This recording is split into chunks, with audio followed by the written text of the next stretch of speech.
In fact, one of my teacher, Sunil Handa, he has established a school. I was talking about the Eklavya school earlier in the classes, Yes, sir.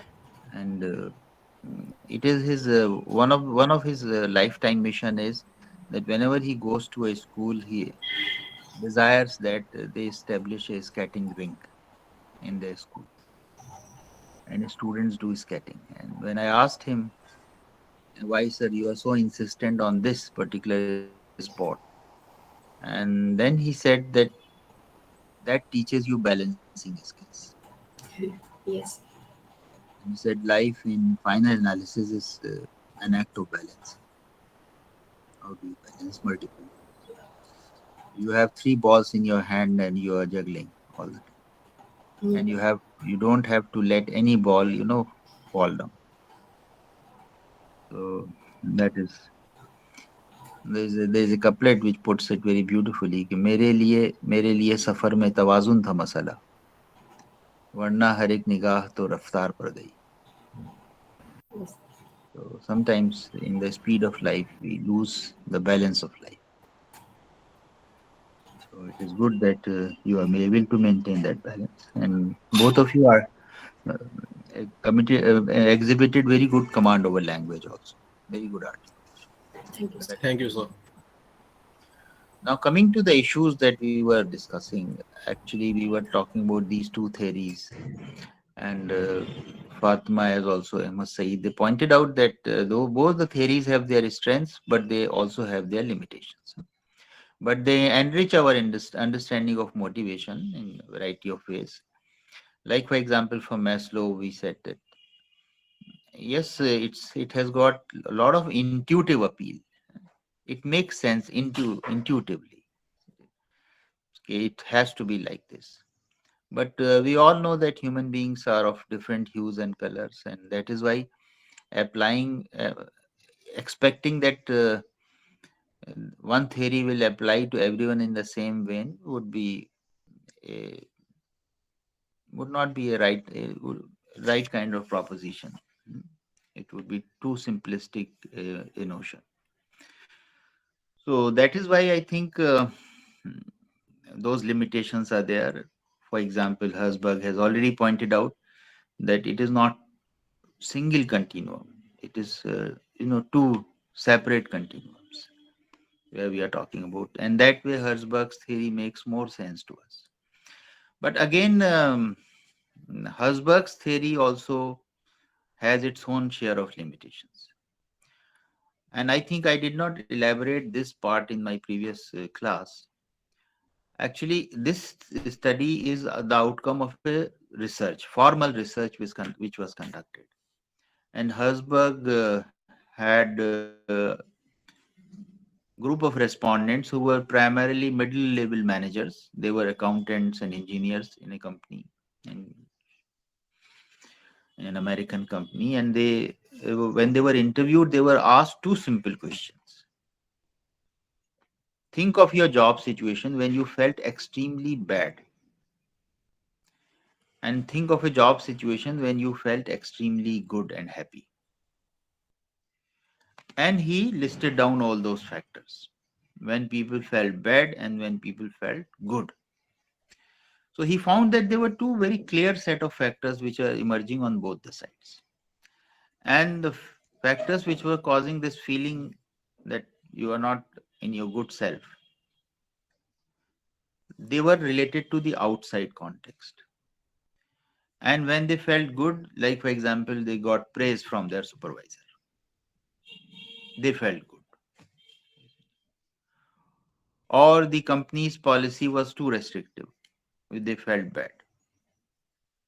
Or they could not get a good house, a good accommodation, they felt bad.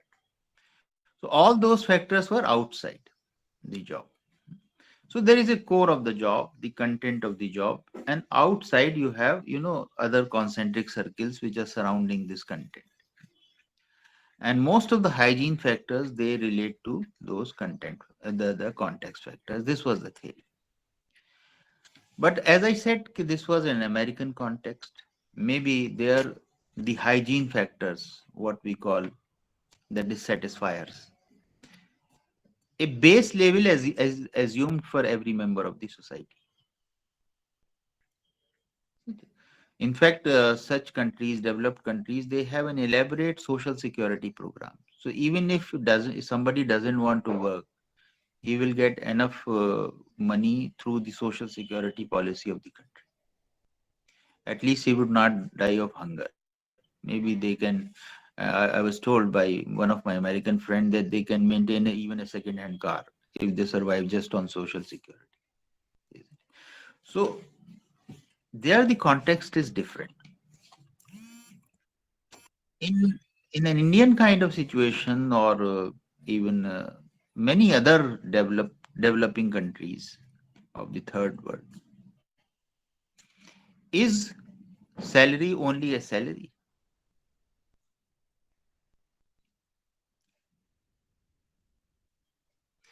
Actually, salary often determines your status in the society. Your own self esteem, your prestige often is linked to the amount of salary you are getting. I don't know whether I should give this example, but often in marriage negotiations, one of the things that is asked is कि भाई लड़का कमाता कितना है? तो आदमी की जो वर्थ है वो उसकी सैलरी से in third world context specially I am talking about it is judged by that. तो in such a situation whether it is is it right to say that uh, salary is a context factor, is external to the job? For example, if you are doing a job in a place like Bombay and the company offers you company accommodation, will it not be a huge motivator for the person?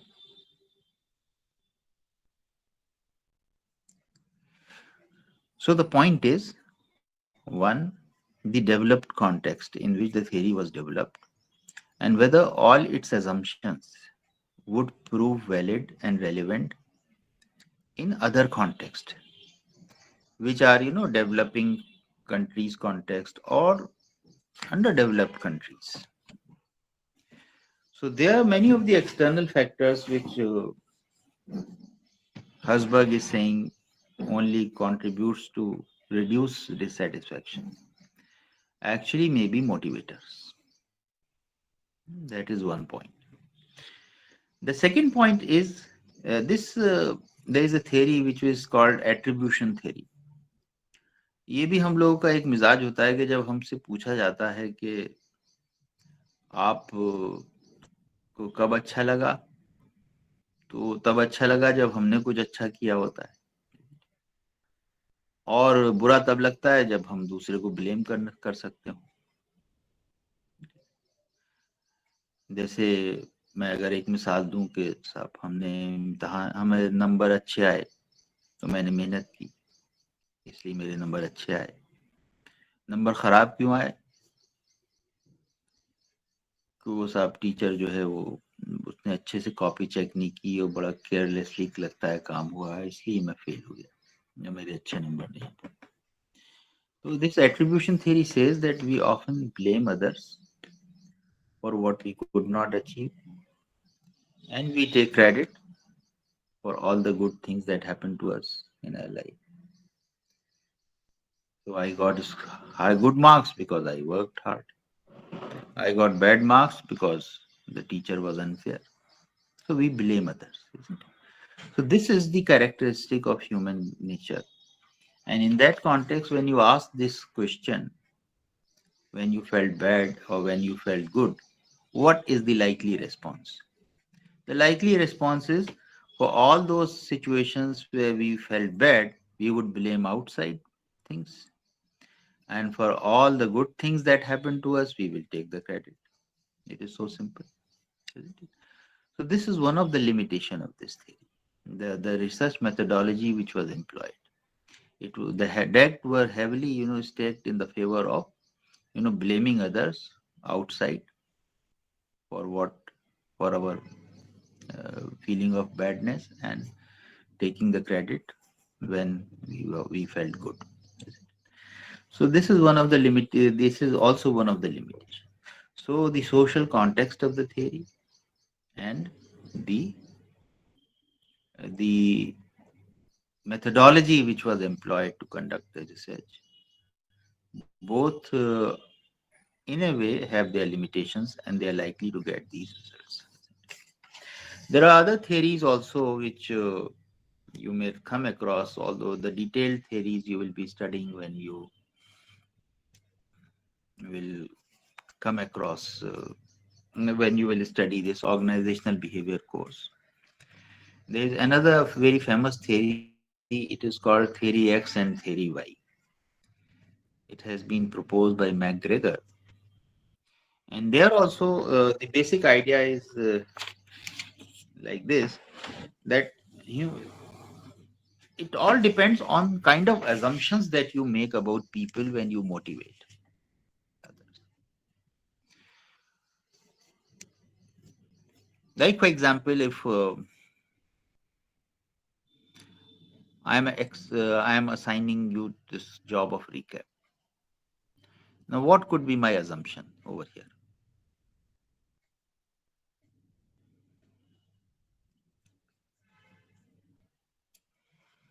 My assumption could be that these are bright students and they can grasp the content. In fact, in some ways, they can do a better job. Like, for example, I may have my limitations of, effective use of technology. But today, let us say Fatma used PowerPoint presentation very effectively. So she can do a better job. So my assumption is that I have full faith in my students' ability. And then I'm confident that when I assign them a responsibility, they will rise to the occasion and they will live up to the demands of the situation and they'll do a good job. But is it so that all teachers may operate from this mindset?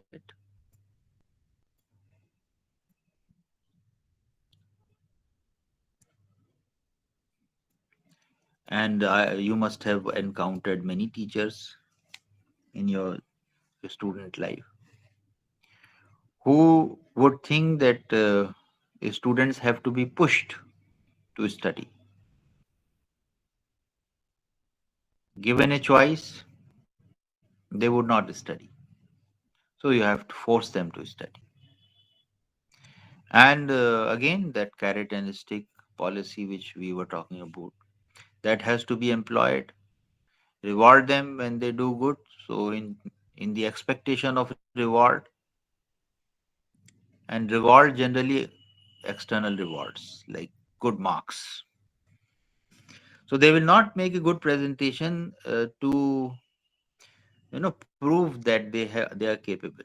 They will make a presentation to get good marks. So you attach their performance with good marks and then they will work hard.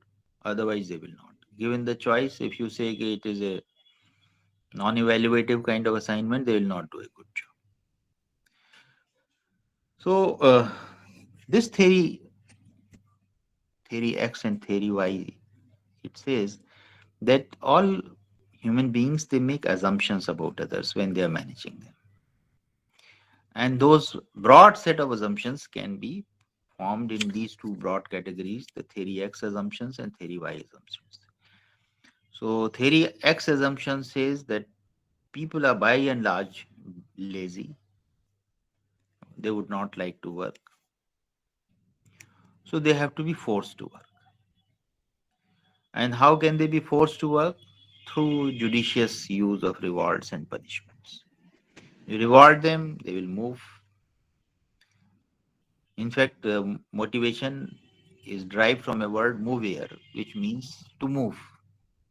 So, actually, who is motivated? The person who is getting the work done, he is motivated. The other person is only moving. isn't it? So this is theory Y, typical theory Y assumptions that people given a choice will not work, they have to be forced to work. So some managers operate with this mindset, but theory Y assumption says that no, human beings like work, they like meaningful work because work gives them meaning to their life. So they would be motivated to do a meaningful work. Your job is to facilitate that movement, that internal movement, internal drive that all of us have to make a point or to prove our credentials and credibility. So manager's job is only to facilitate this process or this inherent desire that all human beings have. So naturally, based on these assumptions, we decide about our motivation strategy. So first, we have to assess what is our own mental model with respect to people. Do we find them basically trustworthy? Do we find them inherently good, who are out to achieve that Kamal which Fatima was talking about, that perfection, so that they can prove that they are really the best creatures of Almighty? So that is another theory which has been proposed. There is a third theory which is called fourth theory actually, McClelland's need theory, achievement need theory primarily. This theory was concerned with it talked about three category of needs. And again, this was a huge cross-cultural study, and McClelland went to various countries, including India. He came to India to study how it is so that some societies are more entrepreneurial than others. And he found out that some societies are high on need for achievement. So he called them NH, that is need for achievement. But there are some societies which are high on power need for power. And the third category of need is affiliation need, where people value relations more than anything else. So he said ultimately, the entrepreneurial societies are those where the need for achievement is very high. By and large, the society, vis-a-vis the other societies, has a high level of need for achievement amongst its residents. So these are some of the theories which have been proposed to explain this phenomena. And I am only referring to one category of theories of motivation, which we call the content theories of motivation, where the focus is on what is that motivates. And then there is another category of theories which we call process theories, where the focus is on how people get motivated. So, but those theories you will study in detail in your OB course. My purpose here was primarily to help you appreciate. And please go back to the first lecture that we had convened on this. That motivation is twin side phenomena. These are two faces of the coin: the external part and the internal part. And if you might have noted that this is the theme which is running through this entire course, the hard part and the soft part.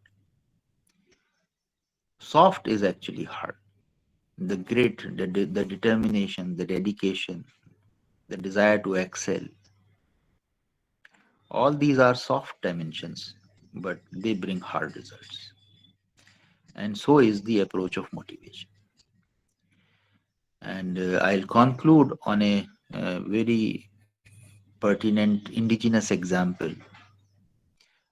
Some of you might get from my earlier examples, you might get this feeling that motivation is what happens in our homes and how mothers operate, or it happens in army. Even in a corporate organization, this can happen. and this was demonstrated by Taj Group of employees. And it is one of the classic now business cases study that when the attack on Taj Hotel took place, it's one of the Tata Group's premium hotel, and the attack took place, and there were around 450 guests who were staying in the hotel then, and there were employees also who were posted, including the general manager who lost his wife and two kids. In all, I think 11 employees lost their lives during that siege of the hotel by terrorists. But people were amazed that not a single employee ran away from the situation. They faced the situation. They made a valiant effort to save their guests. And in the process, many of them lost their lives, but they could save the lives of guests. So, how this happens in a business organization? And a lot of Harvard researchers are working on this, trying to find out as to what is there in their HR policies, which there was nothing mentioned in the manual how employees would behave if such a situation arises. Everybody rose to the occasion.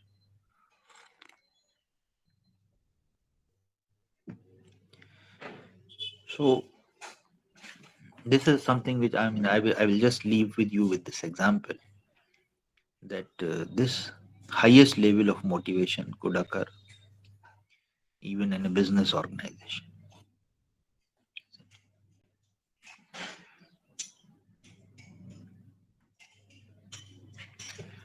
I'll stop here if you have some queries or some questions.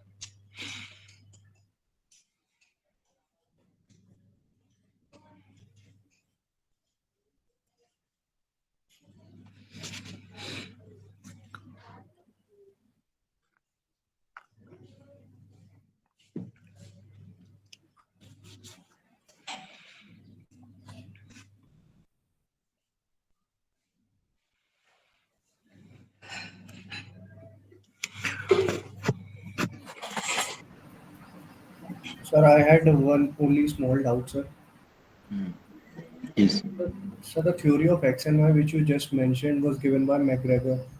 Yes. So McGregor was a philosopher or a researcher or the famous UFC fighter. He was basically a behavioral scientist working in early 50s. So, and that is when he proposed this theory. Again, this also is an intuitive theory based on his overall understanding of human nature. So it was not an empirical study in that sense of the term. In fact, he crystallized the two schools of thoughts that he had an occasion to observe and mindsets which he observed amongst managers. That some people start with this assumption that people are not trustworthy, but others they start man is good, man is bad. So these are the two broad, orientations that we all carry in our head. But in some, the first mindset dominates man is bad, so he has to be coerced to work. And second says that no, man is inherently good, wants meaning out of his life, and you have to facilitate that process. So his work is primarily that of crystallization of the two existing mental models. Okay, sir. Thank you, sir.